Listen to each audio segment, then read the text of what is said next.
புரியுதுங்களா? அப்படி இருக்கையில் சென்னைக்கு 2வது ஏர்போர்ட் வரலைன்னா எப்படிங்க ஜனங்க வந்து பிஸ்னஸ்காரன் வருவான், எப்படி போவான், அவன் ஏர் ஃப்ரைட்டில் சாமான் எப்படி அனுப்புவான்? புரியுதுங்களா? இது எல்லாம் அரசியலுங்க. அவர் போராட்டம் எல்லாம் இன்றைக்காக ஒரு நாளைக்கு ஒரு ஸ்டேட்மெண்ட்டு.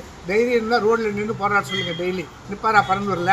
நானே அங்கே போய் கேட்டேன். இங்கே ஜனங்க ஒத்துக்கிறாங்க. ஆனால் என்ன சொல்கிறாங்கன்னா 100க்கு 90 பேர் ஒத்துக்கிறாங்க.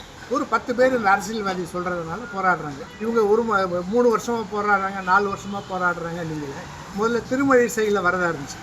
புரியுதுங்களா? அங்கே கவர்மெண்ட்டு லேண்ட் இல்லை, இங்கே கவர்மெண்ட்டு லேண்ட் இருக்குது. மார்க்கெட் வேல்யூ போல் 5 பங்கு வேல்யூ தராங்க.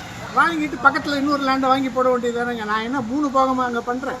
இப்போ திருவாரூரில் எனக்கு லேண்ட் இருக்குது, அங்கே 3 போகம் பண்ணுறேன். அதை கேட்டாலாவது ஏதாவது வருத்தப்படலாம். ஆனால் அதையே ஒருத்தர் கேட்டார், உனக்கு 3 பங்கு வேலை தரேன், எங்கேயாவது 5 கிலோமீட்டர் தள்ளி நிலத்தை வாங்கிக்கணும். கொடுத்தேன். ஏன்னா அங்கே ஒரு ஃபேக்ட்ரி வருது, அந்த ஊர் பசங்க 100 பேருக்கு வேலை கிடைக்குது. இப்போ ஏர்போர்ட்டில் குறைஞ்சது 10,000 to 12,000 பேருக்கு வேலை கிடைக்கும். உள்ளே இருக்க லேண்டு கொடுக்குற அத்தனை பேருக்கு வேலை கொடுக்குறான். நீங்கள் லேண்டு கொடுத்தீங்கன்னா நீங்கள் சொல்கிற ஒரு ஆளுக்கு ஏர்போர்ட்டில் வேலை தரான். மார்க்கெட் வேலையை போல் 5 பங்கு தரான். நீங்கள் என்ன பண்ண போகிறீங்க?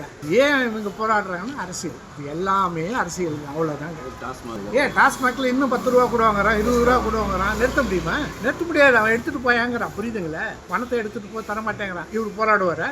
யாரும் போராட மாட்டாங்க. இப்போ மழை வந்துச்சு, புயல் வந்துச்சு, எவ்வளோ டேமேஜ் ஆச்சு. ஏதாவது பணம் கொடுத்தாங்களா? 1000 ரூபா கொடுக்குறேன் நான் திருக்கோயிலூரில், ஒன்றும் கொடுக்கல. புரியுதுங்களா? அதுக்கு இவர் போய் போராடினார, நேரில் போய் பார்த்தார. புரியுதுங்களா? இவர் வந்து இவரோட அரசியலுக்கு பேர் ஒர்க் ஃப்ரம் ஹோம் அரசியல். வீட்டிலே உட்காந்துன்னு பண்ண வேண்டியது. அப்பப்போ நானும் இருக்கேன் காட்டிக்கிறதுக்கு வெளில வந்து ஒரு ஸ்டேட்மெண்ட் விட்டுட்டு போக வேண்டியது. எல்லா அரசியல்வாதியும் அப்படி தாங்க. ஒன்றும் பண்ண முடியாது. நாடு முன்னேறணும், எல்லாம் வந்து தானே ஆகும். புரியுதுங்களா? புது வண்டி வரக்கூடாதுன்னு சொல்லிங்களா? பழைய வண்டிக்காரன் என்ன பண்ணுவான்னா புதுசாக ரோடு போடக்கூடாதுன்னு சொல்லிங்களா? அதெல்லாம் சொல்லக்கூடாது. புரியுதுங்களா? Okay, thank you.